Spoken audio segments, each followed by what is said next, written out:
Hi there, my name is Jessica Hadaway, and I will be reviewing social skills interventions for children with autism spectrum disorder. So starting off, we will go over what are social skills. The deficits typically are poor eye contact, failure to initiate social interactions, odd mannerisms in speech, reading nonverbal cues, and this can cause children to fail to form relationships with their peers. It can cause family struggles just because especially when they're young, that's one of the initial identifiers of autism. And so it can be the child failing to connect with their parents, or their parents seeing their children struggle to interact with their peers, and that takes an emotional toll. So different interventions, I'll go over first the ones that have been more researched and have proven more effective. Starting off, we're going to go with modeling. So modeling is done between two individuals. A social situation is presented that results in a response from the target child. This method is more often used with older children as they're able to generalize these skills in multiple settings more than younger children. What is more popular with younger children is reinforcement schedules. These can be used for all ages. It's just done more with younger children. So with reinforcement schedules, we have fixed ratio, variable ratio, fixed interval, and variable interval. And reinforcement schedules, they show promise because no advanced conceptual skills are required. And with this, you can use a variety of reinforcers, like edibles, which edibles typically are more enjoyable for children. Next up, we have social stories. Social stories describe a situation, skill, or concept in terms of relevant social cues, perspectives, and common responses in a specifically defined style and format. So essentially, they are short stories written for an individual that describes a specific activity that they can implement. This can be implemented through reading, audio, video. This is more popular in school settings just because they can do the assignment at school and these children can take it home. And we also have music therapy. Music therapy uses music to develop new skills through singing, dancing, listening to, or playing instruments. Research has shown that children with ASD demonstrate different musical processing skills, such as enhanced pitch and melodic perception. So this is a more favored one. It also can be done in a group, so they are interacting with peers while playing with the music. And we'll move on to the less research, therefore not really implemented currently. We have, starting off, social robots. So these are all newer technologies. They've been made within the past 5 years and have not been tested, or they are just not shown effective. So we'll start off with social robots. Social robots consist of a 24-inch touchscreen, external cameras, and then 2 computers. It is a little robot with a screen that also plays games on it. It exhibits expressive behaviors through body movements, a ring of color changing light emitting diode lights, and a pair of animated eyes, which allows the robot to make eye contact and speak with the participant. The computer also has games that engage the child and has them interact with the robot. This study needs to be focused on more, it needs to be researched more, but they speculate that such engagement will help improve children's social skills. Next up, we have avatar-mediated interactive system.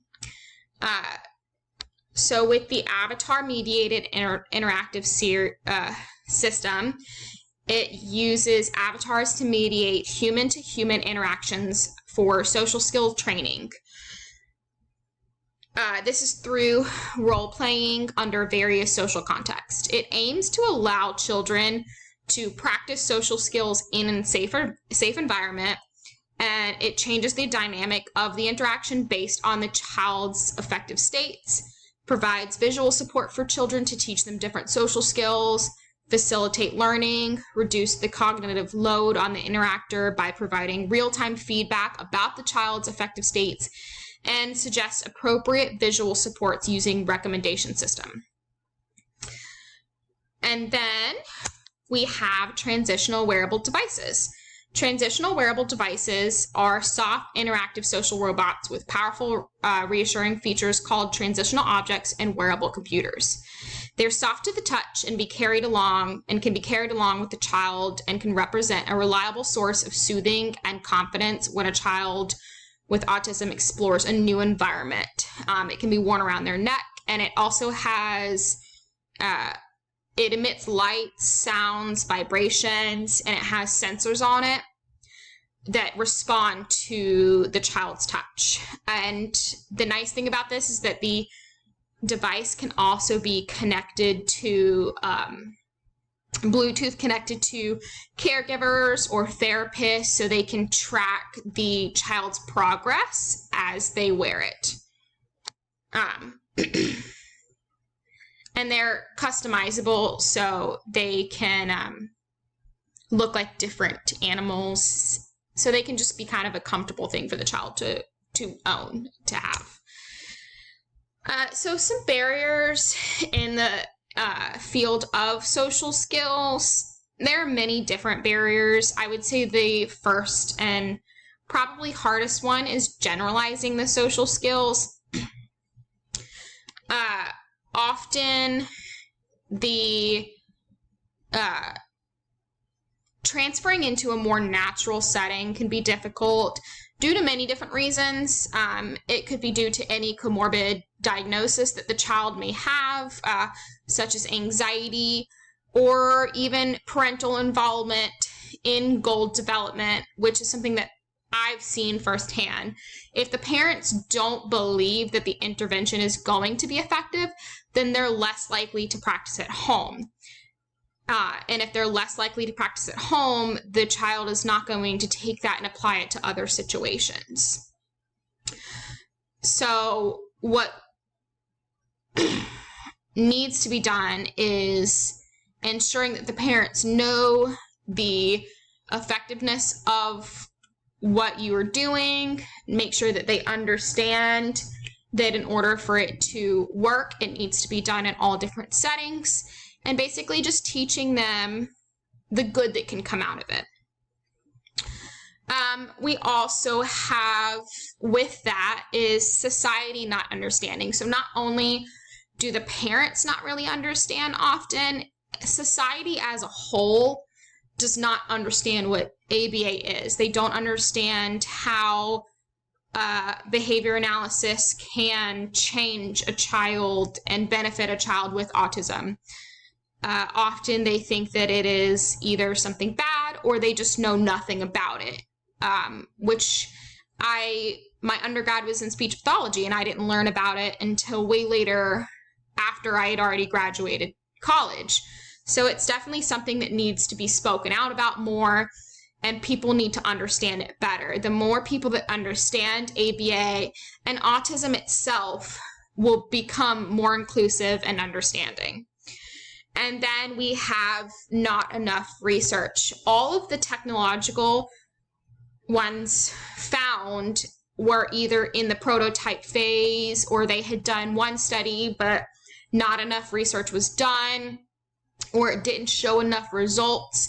And so in order for people in the field of ABA to use it, it needs to be researched more. So as someone working in the field of ABA, future working, especially as technology becomes more prominent in our lives, is to focus on how we can use that technology that children are so fond of to help increase their social skills, or really any skills that we may be teaching.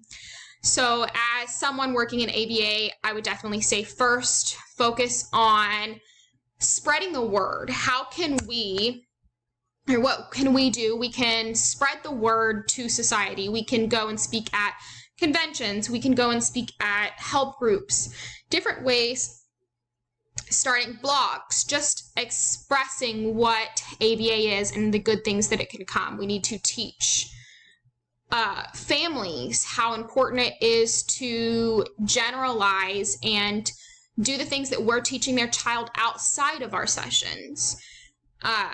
Otherwise, it's not going to be effective. And this can be more than just social skills. It can be with toilet training. If we teach the child to toilet train, then they need to do it too. If we teach children how to have conversation, they need to be focusing on that at home as well. And then research. Research, especially when it comes to technology, will be ever growing. And so currently we can research these objects have been available. So more research, more trials needs to be done on them to see if they really could be effective.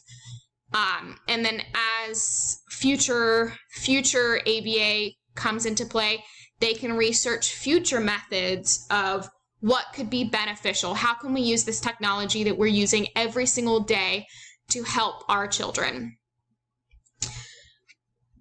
So thank you for listening, and have a wonderful day.